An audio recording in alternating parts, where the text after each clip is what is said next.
Je vous souhaite donc, au nom de l'autorité, la bienvenue, un bon séjour dans notre province du Nord Kivu.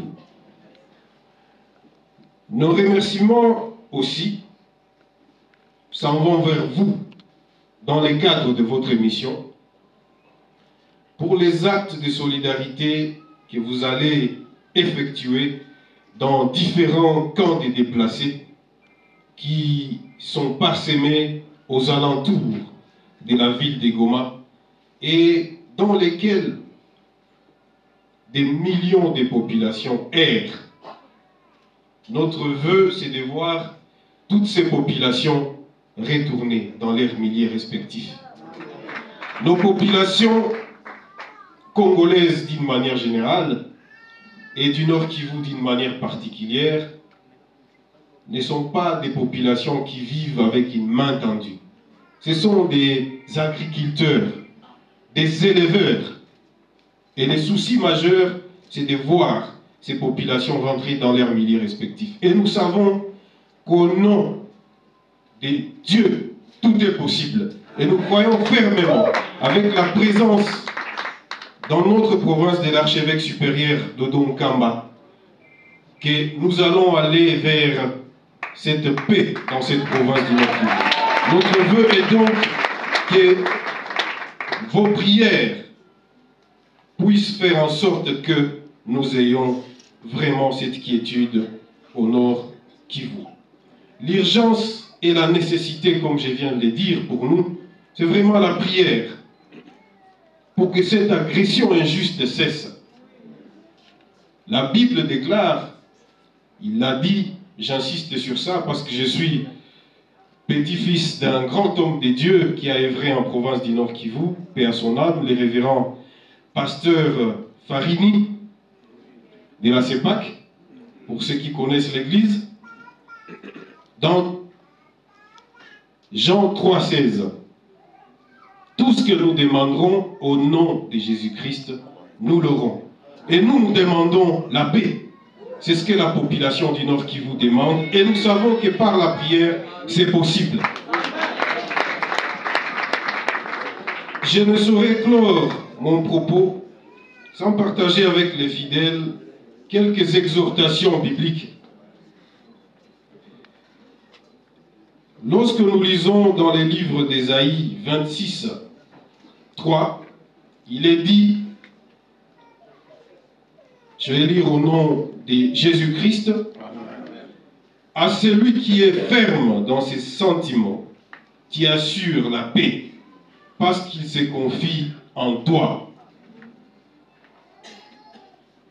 Le vœu ici, c'est de nous voir, nous, autorités politiques, nous confier en Dieu, parce que c'est en lui que se trouve la solution. Je vais renchérir par un autre verset tiré du livre de Jacques 3, 18. Le fruit de la justice est semé dans la paix par celui qui recherche la paix. Ecclésiaste 3, 8. Il y a un temps pour aimer, il y a un temps pour détester, il y a un temps pour la guerre et un temps pour la paix. Le vœu est que nous puissions quitter ces temps de la guerre parce que nous en avons assez. Le Congo n'en a pas besoin pour que finalement sonnent les temps de la paix. Je vais citer par Deutéronome 27, 17 qui dit « Maudit celui qui déplace les limites du terrain de son voisin. » Et tout le peuple dira « Amen ». C'est en ces termes que je vais clore mon propos. Je n'avais pas un long discours, mais je sais qu'en Dieu, avec Dieu, tout est possible. Et nous croyons en la restauration, en la quiétude, en la paix dans notre pays. Je voudrais dire que oui, Kinshasa, c'est à 2000 km de la province du Nord Kivu. Ça, c'est la géographie. Mais Kinshasa et des peuples congolais d'une manière générale, nous sentons cette solidarité. Lorsque nous vous voyons au devant de la scène, lorsqu'il faut parler des questions qui concernent la République démocratique du Congo. Et comme ils l'ont dit, le Congo restera un et indivisible. Je vous remercie.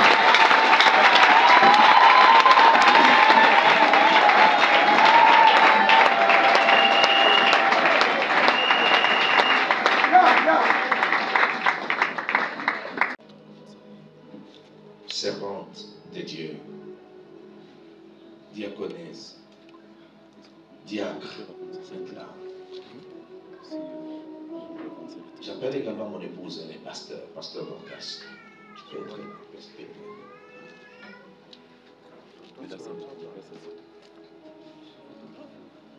je peux vous demander une chose. Est-ce que nous nous sommes déjà rendus compte de la situation que nous vivons dans notre pays? Moi, quand l'autorité parlait, ça m'a fait très mal. Je, mumeshasikia kabisa hali kindani yenye tunaishi. Mimi wakati kiongozi alikuwa anaongea hapa, nisikia uchungu ndani ya moyo. Nous avons vraiment fait quoi pour mériter ce que nous sommes en train de mériter? Tulifanyaka nini kusudi tustahili yenye tuko tunaishi hapa? Le ciel est ouvert. Nous allons parler à Dieu. Et nous disons, seule l'autorité peut avancer, toucher le drapeau. Mon vice-président toucher les drapeaux de l'autre côté. Nous tous qui les entourons, nous allons lever nos mains. Je demande à l'église et au pasteur de se lever et d'élever les mains. Voici notre prière. Tu dis, Seigneur, nous sommes convaincus que tu n'as pas commis une erreur pour nous donner ce pays.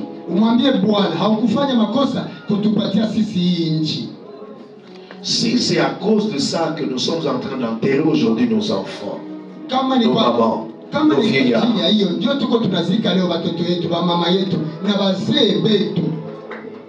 Seigneur, défends notre cause. Nous ne sommes pas venus de quelque part pour venir chercher ce pays. Nous sommes nés ici, c'est chez nous. C'est notre terre. Je l'ai toujours dit. Depuis la nuit du temps, aucun des présidents qui est passé à la tête de ce pays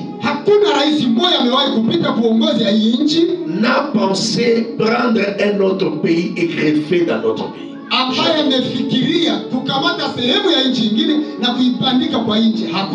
Nous, on n'a jamais pensé à ça. Et dans notre famille, et dans nos soucis, nous nous battons dans notre pays. Mais si on doit encore nous enlever dans notre terre, la terre de nos ancêtres, nous appelons la grâce de Dieu. Nous appelons l'attention de Dieu. Nous accusons tous qui versent le sang dans notre pays. Nous disons à Dieu, si toi éternel, tu penses que nous méritons de mourir parce que tu nous as donné cette terre, sois le juste juge. Mais si tu penses que nous avons le droit de voir notre eau dans la quiétude, de manger notre semoule dans la quiétude, défends notre cause face aux hommes forts, face aux puissants de la terre qui veulent nous détruire. Lève ton main et prions les Seigneurs. Prions les bons dieux. Prions les bons dieux. Défends notre cause, Seigneur. Sois les justes juges. Seigneur, sois les justes juges. Exauce notre prière. Exauce notre prière, oh Dieu. Si c'est ce drapeau qui nous crée des problèmes, notre terre qui nous crée des soucis, Seigneur, défends notre cause. Seigneur, défends notre cause. Des enfants qui restent orphelins, des femmes qui restent veuves, nos militaires qui meurent au front, alors que nous n'avons voulu du mal à personne. Notre terre, oh Dieu, exauce notre prière. Seigneur, exauce notre prière. Défends la cause de notre nation. Console nos cœurs, oh Dieu. Console nos cœurs, oh Dieu. Oh Seigneur, console les cœurs du président de la République, le chef de l'État, qui en ce moment sera dans des grands soucis. Pour ceux qui sont ici à l'Est, j'ai ici aussi le nord Kivu.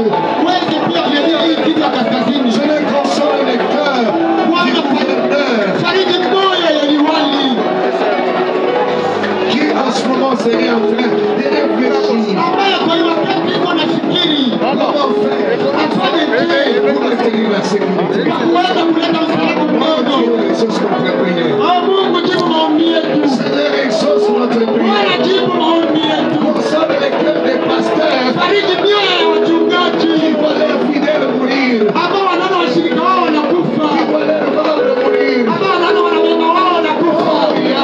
Oh Yahweh, exauce notre prière. Seigneur, fais-nous grâce. Fais-nous grâce, oh Dieu.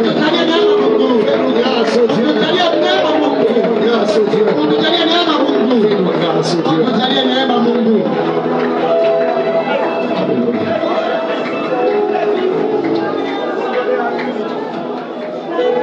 Seigneur, l'heure n'est plus aux paroles. La parole, c'est celle que l'autorité de la province vient de prononcer.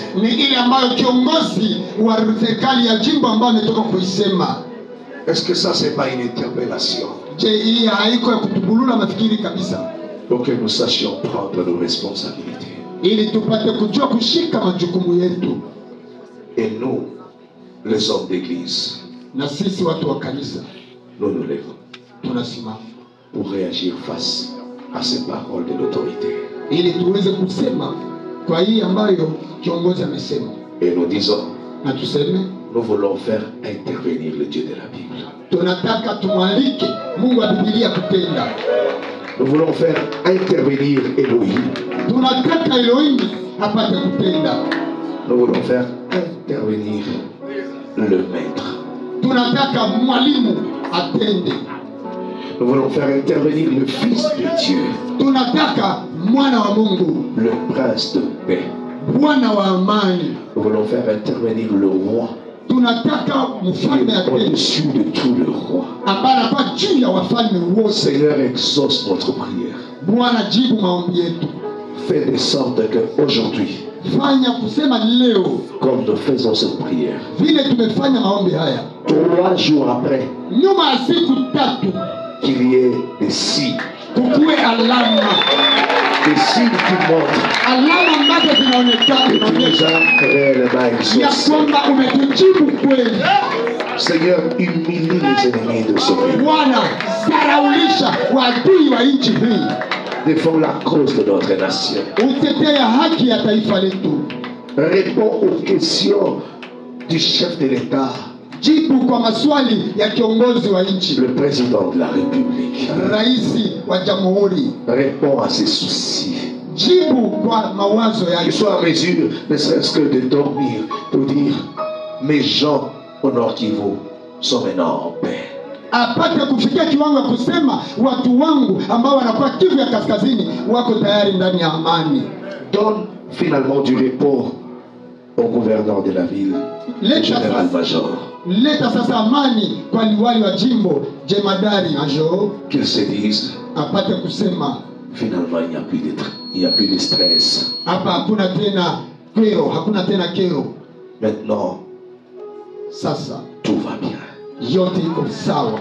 Donne la quiétude à toutes les autorités de cette ville. Leta amani ama usalama kwa viongozi wote wa Ils disent nchi. finalement, Waseme mwishowe Dieu peut nous faire reposer maintenant. Mungu ametupumzisha sasa. Suscite l'espérance dans les cœurs de cette population Leta tena matumaini katika mioyo ya hii taifa qui dira, ambayo itasema Dieu est finalement là pour nous consoler. Mungu yuko sasa hapa kwa kutufariji. Après notre prière, Seigneur, Kisha maombi yetu Bwana, que nous voyons des signes, tuone alama que les choses commencent à évoluer, ya kwamba mambo inaanza kuendelea jusqu'à ce que la paix va être totalement établie, qu'on ne soit plus bousculé ni dérangé profondément. kufikia kiwango amani pata kudumu kabisa, tusifikie tena kusukumwa ama kuweza kusumbuliwa. Merci d'écouter la prière de tes serviteurs, les pasteurs qui sont là. Asante kwa kusikia maombi ya watumishi wako wachungaji ambao wako hapa. Merci d'écouter la prière de tous les provinciaux qui sont là. Asante kwa kuweza kusikia maombi ya viongozi wa jimbo ambao wako hapa. Merci d'honorer notre foi. Asante kwa kuheshimu imani yetu. Merci de bénir Amorani, Asante kwa kumbariki Amurani qui a été au front pour ce programme. ambaye aliweza kukua kupigana juu ya hii Lui, mpango. sa famille et toute cette église Yeye soient na familia comblés yake de na joie kanisa et de lote bonheur. wapate kujana heri na furaha. Nous te rendons grâce à toujours Tunakushukuru milele, et nous acclamons les bontés de Dieu pour nous. tunashangilia wema wa Mungu kwa ajili ya nchi yetu. Nos acclamations ne sont pas à la hauteur. Hapana, shangwe zetu tenda kutafuta bendera Et nous ramenons cela entre les mains de l'autorité. na tutairejesha mikono ya Nous disons, kiongozi. vous devez reprendre le contrôle de toute la République. Je dis bien, en commençant par le Nord Kivu, vous allez récupérer tous nos territoires. Kusema ya kwamba mutashika tena mitaa yetu yote na mtaweza kuiongoza. Nasema ni taifa yote nzima, haiko jimbo tu. Le reste, vous êtes là. Je vais descendre avec le vice-président Pogno. Mimi nitashuka Nous pamoja. allons prendre ces drapeaux. Tutaweza kushuka pamoja na Je kiongozi wa besoin de makamu. tout celui qui a la foi Nataka kila mtu mwenye ko na imani qu'il l'applique maintenant. aifanye sasa. C'est notre acte de foi. Ni tendo letu la imani. Nous ne voulons plus voir une seule partie de notre pays entre les mains d'autres personnes. Hatutaki tena kuona sehemu hata ndogo ya nchi yetu katika mikono ya watu wengine. Nous allons le chercher. De partager les liens avec le groupe qui suivent cette chaîne. Je suis le pasteur Emus Kassamba, le mobilisateur de la ville de Goma. Nous sommes contents que vous nous recevez à votre chaîne et dans la ville de Goma qui est dans l'ébullition. Lors de l'arrivée de notre archevêque depuis l'aéroport jusqu'à présent, en tout cas, la ville est dans l'ébullition totale. C'est-à-dire, la ville est tellement bénie. Nous sommes bénis, très bénis encore, chers journalistes. Quelles sont vos impressions par rapport à la présence de l'archevêque général ici? Je vous dis, premièrement, nous remercions d'abord Dieu pour la naissance de Kim, pour la vision qu'il a donnée à l'homme de Dieu, l'archevêque supérieur de l'Okaba d'Israël, celui qu'on appelle machine de guerre. Vous savez, son arrivée à Goma est une grande bénédiction. Son arrivée à Goma, c'est une délivrance pour les églises de Goma, la population de Goma et ses environs. Vraiment, nous sommes donc dans la joie parce que son arrivée annonce beaucoup de belles choses. Et il a fait une prophétie hier et nous recevons cette prophétie